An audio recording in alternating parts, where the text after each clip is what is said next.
Okay, magandang gabi po mga kababayan. Opo, magandang gabi na. Kasi nga po, same problem as usual. Power supply. Kagabi pa, kahapon pa. Hindi, kagabi pala, nag-umpisa ng 10 p.m. Ganito talaga buhay sa Pilipinas eh. Ewan.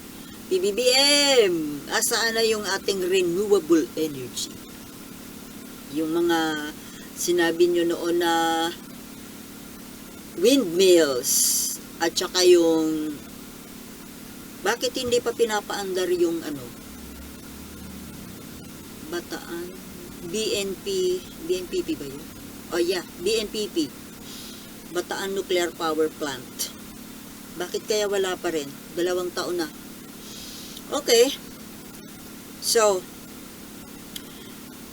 ang dami ko tuloy na miss na ang dami-daming mga issue eh. Na nalipasan na. Hindi na pwedeng pag-usapan kasi may mga bagong issue eh. Ang pinaka-importante po ngayon yung nangyari sa araw na ito. Ngayong March 5. Wala pong iba kundi yung inabangan ng mga tao, yung kung dadalo ba o hindi, itong Pastor Kibuloy doon sa Senate hearing ni Risa Hontiveros. At talagang hindi nga sumipot. Alam nyo, ang tingin ko dito sa hindi niya pagsipot, ako talaga hindi ko na, ang opinion ko dyan, ang tingin ko, talagang hindi siya sisipot. Dahil nga po, mababa ang tingin niya.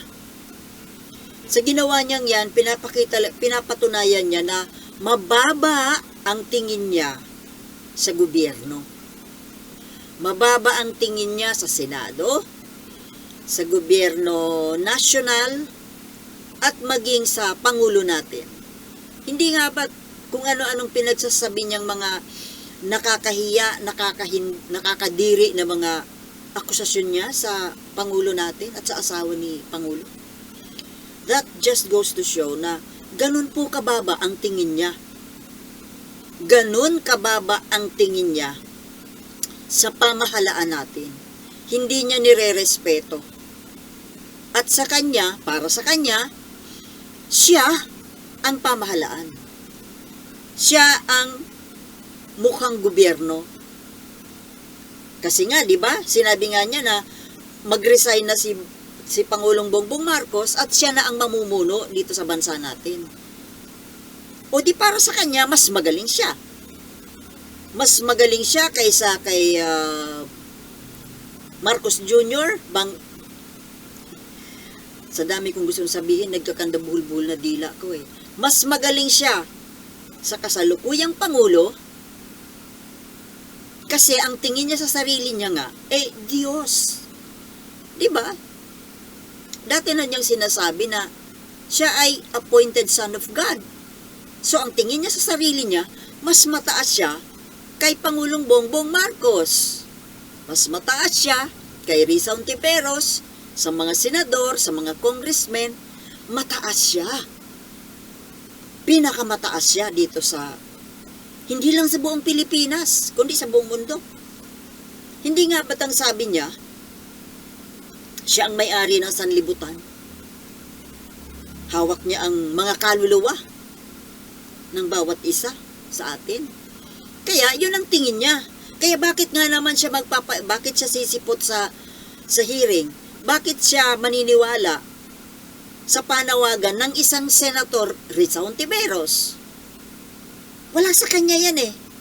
Maliit, mababa ang tingin niya. Sa kahit kanino, kahit Pangulo pa ng Pilipinas, Pangulo pa ng Amerika, siya ang pinakamataas. Kaya huwag niyo nang asahang sisipot yan. Kita mo, ang gusto niya, kasuhan na lang siya sa korte. But do you think a-appear din yan sa korte? I don't think so. Hindi rin yan a-appear. Kasi nga, kahit sino, walang karapatan na ipatawag siya para sagutin ang mga katanungan. wala siyang obligasyon sumagot sa tanong ng kahit sino, kahit nino. Wala siyang pananagutan kahit kanino. Yun ang tingin niya sa sarili niya. Kaya kahit nandito sa korte, ewan ko lang kung pati sa korte sisipot yan. Siyempre magpapadala lang yan ng abogado niya. Pagkatapos, malalaman na lang natin na dismiss na naman. Di ba? Na-dismiss na naman yung kaso. Kasi paandarin na naman niya yung kanyang salapi. At ang nakakalungkot po dito sa atin, dito sa bansa natin, talagang Diyos ang salapi. Buti pa sa ibang bansa, sa Amerika, sa Japan, sa even Indonesia, Malaysia, sa mga bansang ito, kaya nilang ipakulong kahit na prime minister. Kahit hari, kaya nilang ipakulong. Pero dito sa atin, my goodness, ang hari po dito sa atin ay pera. Hindi tao, pera. Kaya the more money you have, the more power. Kaya sa totoo lang, kung gusto po natin na maging pantay-pantay tayo, kailangan lahat tayo mayaman. Lahat tayo may pera. Yun po siguro ang dapat pagsikapan ng bawat Pilipino, ang magkaroon ng limpak-limpak na salapi. Nang sa ganon, lahat tayo kaya nating bayaran ang kahit na sino. Diba? Wag lang na sila lang. Alam na natin na hindi gumagana dito ang hustisya. Ang gumagana dito, salapi. Whether we like it or not. Kahit kailan, hindi na yan mawawala. Hanggat ang sistema ng gobyerno natin ay hindi mapapalitan. Diba? Na paano nga papalitan? Ayaw nga nilang palitan eh. Kasi sino ba ang dapat magpalit ng gobyerno? Di ba sila rin na nandyan nakaupo? Tingnan mo na lang, even yung pinakasimple ngayon na issue na gustong i-amyenda, yung economic provision, ano nangyayari? Diyan sa Senado, papatayin nila yan. Economic provision lang, what more kung political? Kaya wala pong kapag-asa ang bansang ito, mga kababayan.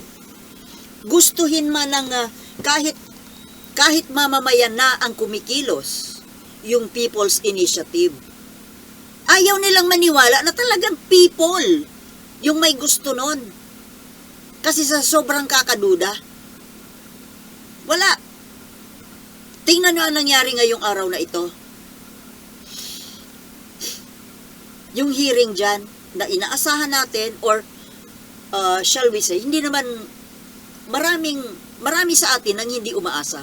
Pero nabaka sakaling magpakita si Kibuloy. Pero talagang hindi dumating, di ba?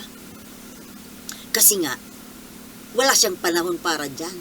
Kasi nga, wala siyang respeto. Senator Risa Hontiveros, wala si Kibuloy respeto sa'yo at sa Senado. Tingnan mo ano nangyari. Di ba pinagbabayaran niya yung mga kasamahan mo? Come on. Wag natin, kayong mga members nung komite ni Risa Hontiveros na Women, Children, Family Relations, and Gender Equality, headed by Risa Hontiveros. Sino mga members dyan? Robin Padilla, mapagmahal daw sa inang bayan. Pero ano nangyari ngayon? Ipinagtanggol yung rapist. Ipinagtanggol pala yung pang-aabuso, pang-aalipin, panluloko, pang-i-scam. Pinagtanggol ni Robin Padilla yung scammer, yung rapist, yung manluloko. Tapos padasal-dasal pa, "Hoy Robin, Alam mo, nakakairita si Robin Padilla kapag mag-i-speech siya diyan sa Senado. Ang haba-haba ng dasal. Hindi naman natin naiintindihan, siya lang ang nakakaintindi. Wala akong pakialam kung kayong mga Muslim ay ganyan ng ugali. Bago mag-speech, magdadasal ng mahaba. Pero sana naman po, mga Muslim community, kayong nasa Muslim community, I mean, tama ba ito? Kayo tatanungin ko, tama ba ang pinaggagawa ni Robin Padilla? Kunwari, padasal-dasal? Parang ginagamit yung relihiyon para magpasiklab. Alam mo, kaipokritohan yung ginagawa ni Robin Padilla na yan eh. Yung padasal-dasal niya. Magdadasal kunwari, magdadasal kay Allah. Kahit sino pa yan. Kay Jesus Christ yan, kay Ama namin, Allah. Diyos yan eh. The Supreme Being. Na bago siya nagsalita, nagbigay pugay. Nagbigay pugay sa Supreme Being, sa Panginoon. But right after, nagtanggol ng isang kriminal. Tama ba yon? Anong masasabi niyo, mga Muslim brothers? Bakit hindi niyo yan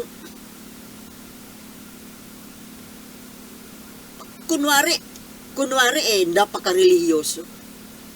Pero tingnan mo kung anong ginagawa. Nag-appear nga doon sa hearing, 5 minuto lang. Ang ginawa doon para ipagtanggol lang si Kibuloy. Ni hindi nga uma-appear pag pasalamat na umapir kasi member din naman siya, pero ang ginawa ay paiiyakin lang yung mga biktima. Robin Padilla, hindi mo ba na pag-iisip-isip na sa ginawa mong yan, binigyan mo ng matinding sama ng loob yung mga biktima. Kunwari ka pa, kung magsalita ka, inang bayan ka ng inang bayan, akala mo kung sino kang mapagmahal sa inang bayan, sa kapwa Pilipino? Ano yung ginagawa mo? Bakit ka nandyan anong ginagawa mo dyan sa Senado? Para magtanggol ng mga mayayamang kriminal? Buong akala natin mga kababayan, itong mga senador na ito, kaya yan nandiyan dyan, para tayo ay magbigay sila ng proteksyon sa atin sa pamamagitan ng mga batas na ginagawa nila. Pero itong mga members na ito, members ng committee na ito, na supposed to be magtatanggol dito sa mga biktima na pawang mga kababaihan, naturingang mga babae, yung mga members dyan, Nancy Binay, Pia Cayetano, Cynthia Villar, Loren Ligarda, Grace Po, Amy Marcos, puro babae, pero ipinagtatanggol yung rapist. Anong klaseng mga babae kayo? Sana hindi na lang kayo nag-join dyan sa kumiting yan. Wala naman pala kayong silbi. Mga inutil. Sasali-sali kayo dyan sa kumiting yan. Siguro hindi niyo kasi akalain, na balang araw si Kibuloy pala ang madidemanda dyan. Tapos ngayon, tameme kayo? Mga kababayan, that just goes to show na ang mga babaeng ito ay walang malasakit sa kababaihan. Naturingang itong buwan na ito ay buwan pa naman ng kababaihan. Pero itong mga babaeng ito, mga babaeng senador, mas pinagtanggol pa nila, umanib sila doon sa rapist. Tinalikuran, mga kababayan, tinalikuran yung mga biktima, yung mga inabusong mga kababaihan, mga minor de edad. Sige, ibuto nyo pa. Anong klase mga kababaihan ito? At ito naman si Rapi Tulfo. Di ba Rapi Tulfo, tagapagtanggol ka ng mga pobreng mahihina? Ano nangyari sa'yo? Bakit hindi ka sumisipot dyan? Nag-member-member ka dyan? Hindi mo pala kaya si Kibuloy eh. Hindi mo kaya, duwag ka pala eh. Tatapang-tapang ka lang sa mga gusto mong pagtapangan. Namimili ka. Hindi ka naman pala talaga matapang, Tulfo. Isang Kibuloy lang pala ang magpapayuko sa'yo. Itong si Bongo, hayaan mo na yan, talagang ano na yan eh. Wala nang dapat pang pag-usapan pa. Dahil yan ay talagang traidor yan. Inchik yan eh. Hindi naman Pilipino yan. Duterte yan eh. O ano ba ang Duterte? Duterte Group. Maka-China, di ba? Maka-China, maka-Kibuloy. Maka-rapist, maka-kriminal. Kasi mga kriminal sila. O. Mga iho di puta, di ba? Sino pang member dyan? O, si JBR. JBR, ito ano nangyari sa'yo? Isa ka rin pala eh. Isa ka rin palang duwag. Itong mga senador na itong mga kababayan, itong mga members na ito ng Committee on Women and Children, tandaan natin yan ha. Itong mga senador na ito, na hindi dumadalo dyan sa hearing, ang ibig sabihin yan, wala silang pakialam sa buhay ng Pilipino. Wala silang pakialam kung ang mga kababaihan natin ay nare-rape. Wala silang pakialam kung ang mga kabataan natin ay inaabuso, inaalipin, pinapangako ang pag-aaralin, pero pinapangmamalimos. Pabor sila sa scammer. Yan ang purpose nila kung bakit sila nandiyan sa Senado. Sa pansarili lang.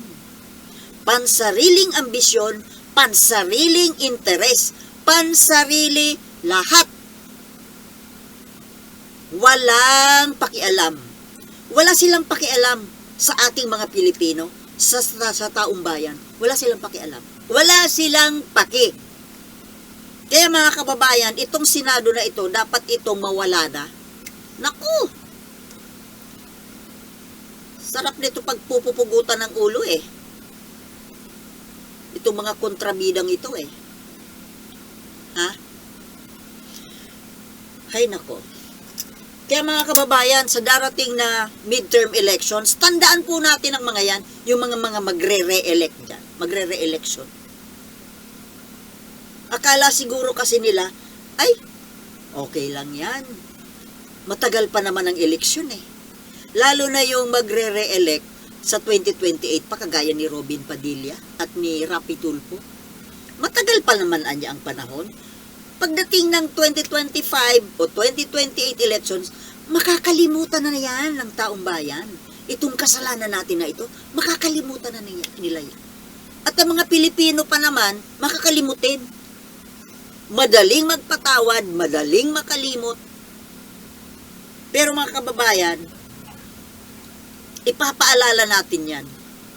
Ipapaalala natin kung sino-sino ang mga ito, ang mga walang hiyang senador na ito. Kaya mga kababayan, keep on watching. Okay? But then again, peace.